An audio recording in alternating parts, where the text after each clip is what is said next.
Hi guys, and welcome back to my channel.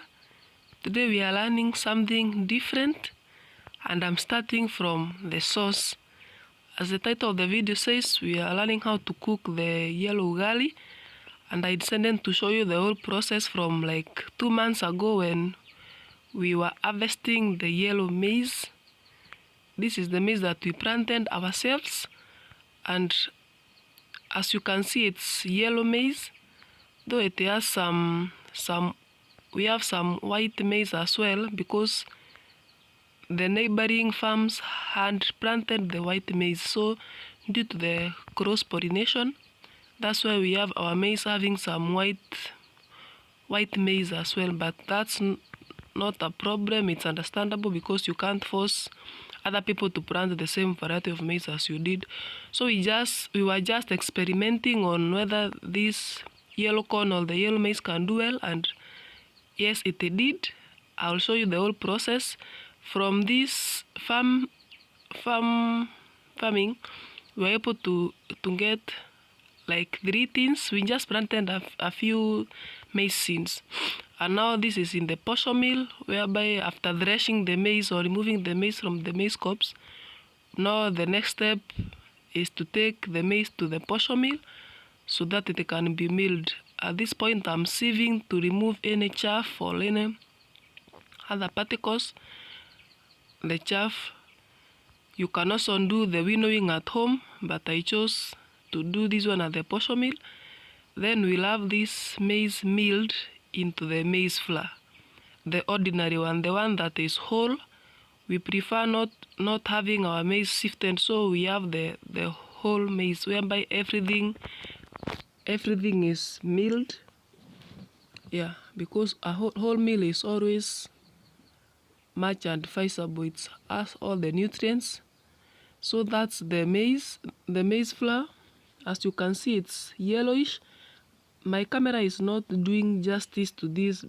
I wish someone can be able to see it with your naked eyes. It's yellowish, and even I'm sure from the ugali that we'll be making, you'll see the difference. I have actually some remaining white flour from the previous milling, and I'll show you. As you can see, the white flour is much different. It's also a all meal. We usually mill the ordinary one. Yeah, so I hope you can now spot the difference. This one appears a bit yellowish as compared to the other one.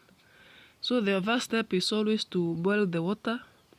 I've added in some margarine, but that's optional. You can choose not to. Yeah, but I prefer using some little margarine in our ugali. So once the water is boiling vigorously, that's the point. Now you start adding the maize flour. I hope you can see the yellow color. This is the yellow maize flour. That's why you can see even the flour, once it mixes with water, it appears yellowish. We don't have specific measurements for cooking ugali. So there are some people that use some measurements, but for us, you just make an estimation. You estimate the ratio of water to ugali, and also it depends with the size of the family. Like the one that I'm making can serve even up to 6 to 10 people, depending even with the people's appetite. But anyway, so once you add in your flour, you add as enough as possible, but you can still add little by little until everything mixes up well and the ugali doesn't appear watery or so hard. We prefer cooking the soft ugali, that is one that is not so hard and one that is not so soft. Yeah, so but that depends with people's preference. So the next step is you keep on stirring and pounding until all maize flour is well mixed with water. You can see those whitish parts. You ensure that there are no clumps or those big particles. Yeah, so this is a skill that you must learn and practice it for quite some time, because if not so, you can end up cooking like a raw ugali, or you can end up having the ugali not well cooked. So you must be very careful. You keep on turning and pounding the mixture until there are no white particles left, and that is not a sign that the ugali is well cooked. You still have to wait for some time. Yeah, you keep on turning and pounding for like 15 to 20 minutes, and at those intervals you'll be leaving the ugali for some time covered so that it can cook on its own. Then you keep on turning and pounding again until you feel it's ready. Yeah, you can even, from the eyes, from the smell, you can tell when it's ready. And you should avoid overcooking it because it can start getting burnt.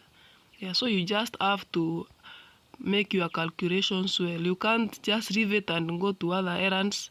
You find it has chilled or it has burnt, so you have to be very careful. Other people prefer cooking this, especially this wholemeal ugali, using a charcoal stove or even firewood because it requires a lot of heat, yet for it to be well cooked. Yeah, so that's basically the necessity of this ugali. For the people that don't know, the main aim is to ensure that water is well mixed with the ugali, and then you allow it some time. And at this moment, you turn your heat from medium to low so that it cannot burn. Then some moments later, when you find that your ugali is well cooked, that's now when you start shaping it into your preferred shape. Yeah, before serving it. Mine is already cooked. This was like 15 or 20 minutes later. But it can also take some lesser time than this, or even more. Especially when using a charcoal stove, you can use more time because the charcoal stove is much slower compared to this gas burner. Yeah, so our ugali is ready, and as you can see, it's very yellow. This one is one of the most nutritious maize meals that is even mostly recommended for people with cholesterol problems and diabetes. I will list down the benefits of yellow corn over the white maize so that you can spot the differences and be able to make a decision on your own. Yeah, our ugali is well cooked, and you can serve it with your preferred accompaniments. You can use vegetables, fish, meats, eggs, whatever thing that you'd prefer. I hope you enjoyed the video. Please subscribe to this channel. If you haven't, it's absolutely free to subscribe, and that shows how you'll support me. I served mine with eggs and some greens. Yeah, that's my portion, and I hope you enjoyed the video. If you did, kindly like this video, share, and even comment. Thank you.